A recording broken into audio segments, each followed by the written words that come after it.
Good morning. Welcome to the forecast discussion for August 26, 2014. It's a Tuesday morning and we're getting closer and closer to that Labor Day weekend, that long, what looks to be hot Labor Day weekend. It's ironic, isn't it? This summer has been relatively cool for the most part, especially through much of August. In fact, I just saw on Twitter from Fox, Fox affiliate in Channel 5, that we haven't had temperatures 85 or higher since August 11th. That was until yesterday. So that's pretty impressive for this time of year. That's pretty cool. Temperatures, well, ironically, it's pretty cool. They're real. Okay, so temperatures this morning range from the mid to upper 50s over the far northern interior and some of your valleys. For the most part, though, we're in the upper 50s to lower 60s over your northwestern suburbs, lower to mid 60s in the New York City metropolitan area and Long Island, and mid to upper 60s around the Philadelphia metropolitan area, with the warmest temperatures in Philadelphia itself at 69 degrees. Say hello to that urban heat island. Wow, that's impressive. That's 8 degrees warmer than the surrounding suburbs, and that is a very strong heat island effect. Winds right now are generally light and variable, as high pressure is literally sitting right over the region, and as a result we have clear skies for the most part. We do have some minor fog with visibility ranging anywhere from about 4 to 5 miles over portions of Connecticut and northern New Jersey, but that will dissipate shortly. On the latest surface map, you can see that high pressure center pretty much right over southeastern Pennsylvania. That high pressure system will shift to the east today, and as a result, our winds will go from light and variable to the south and southwest by tomorrow morning. And that, of course, is going to transport a hot and humid weather pattern, air mass, should I say, into the Philadelphia and New York City metropolitan area for a day. It's one day. Okay, so it's not a heat wave in any way, shape, or form, but at the very least we have summer-like temperatures, and for the first time in a while, above normal temperatures throughout the Philadelphia and New York City metropolitan area. So with that, of course, we're going to be watching this cold front. Now, this cold front is not a big deal for Thursday morning.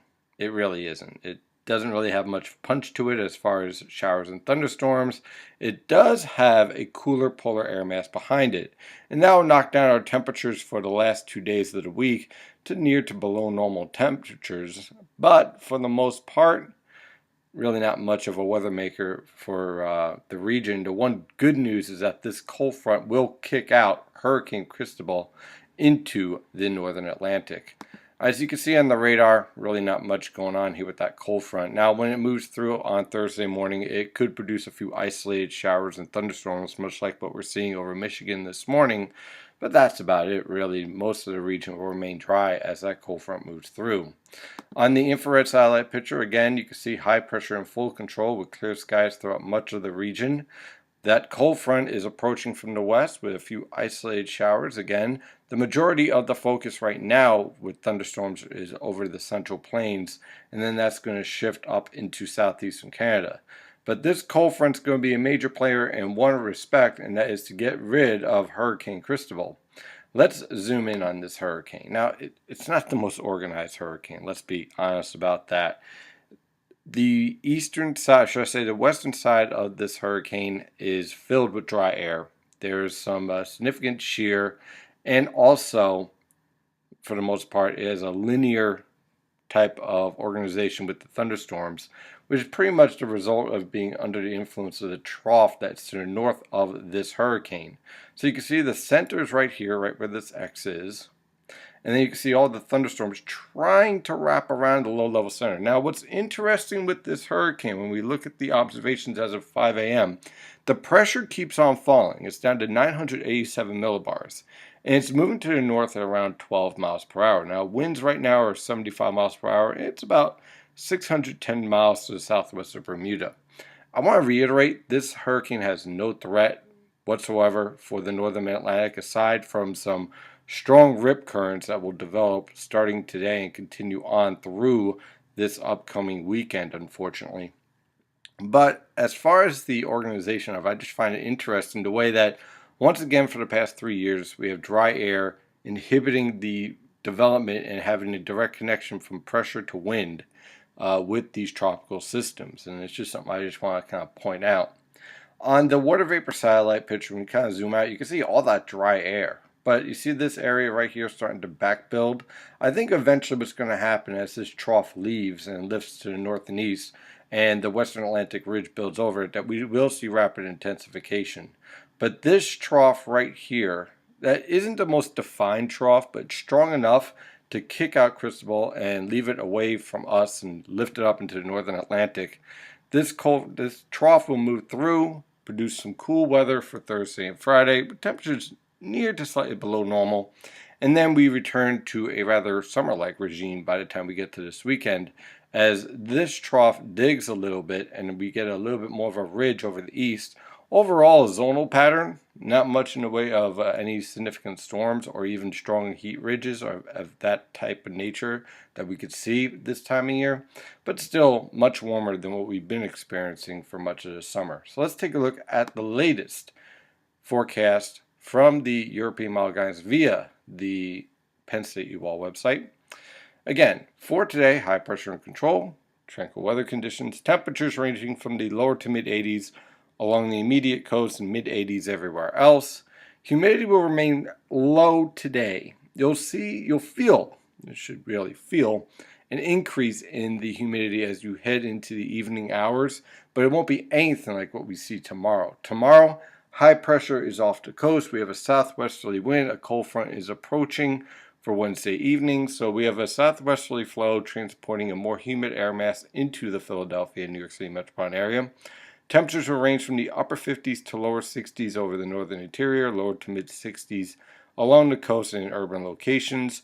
High temperatures tomorrow range from the mid to upper 80s north and west of the major cities, upper 80s to lower 90s in the Philadelphia and New York City metropolitan areas and in the Delaware River Valley, and then right along the coast, lower to mid 80s on Long Island because of that southwesterly flow right off of the Atlantic, mid 80s from the New Jersey coast, but temperatures will feel like the lower to mid 90s over many locations, even possibly a few upper 90s mixed in there because of the increase in humidity, as dew points will rebound into the mid 60s by the time we get to tomorrow afternoon. Now on Thursday morning, that cold front moves through with a few isolated showers. Most locations remain dry. Thursday morning, temperatures will range from the lower to mid 60s over much of the region, mid to upper 60s in your urban locations. But then notice the high temperatures. High temperatures only range from the upper 70s to lower 80s throughout the entire Philadelphia and New York City metropolitan area. Dew points, and this is what you'll really feel, will fall from the lower 60s on Thursday morning to the lower 50s, lower to mid 50s, by the time you get to the afternoon. And believe me, you're going to feel the difference in that as that drier air works in and those humidity values crash. High pressure will be in control on Friday with scattered cloud cover to clear skies. Temperatures range from the lower to mid 50s for lows, as that low humidity again. High temperatures only in the upper 70s to lower 80s, which again is slightly below normal to near normal for this time of year depending on your location. And then for the weekend, it's actually shaping up rather nice, at least for the majority of the weekend. For Saturday and Sunday, high pressure will be in control. High pressure will also shift off the coast. We'll have more of a southwesterly flow by the time we get to Sunday. So Saturday, look for temperatures in the upper 50s to lower 60s for lows, lower to mid 80s for highs, and generally tranquil weather conditions. Could be a little bit of some fog and some low clouds on Saturday morning. On Sunday, the warmer of the 2 days, temperatures will range from the mid to upper 60s for lows, mid to upper 80s for highs. Could even see a few lower 90s mixed in the Philadelphia metropolitan area. Humidity will be higher also with dew points around the upper 60s to possibly even lower 70s. So Sunday is going to feel very much like a summer-like day throughout the region. And then on Labor Day, with a cold front moving through in the evening hours, I'm looking for much of the day to remain dry, but then showers and thunderstorms in the late afternoon or evening hours, depending on the timing of this cold front.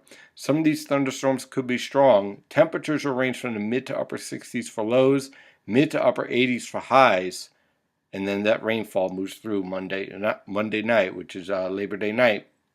So I think most of your Labor Day weekend will be rather nice, but then we'll have to watch out for that cold front late in the afternoon or evening hours on Monday.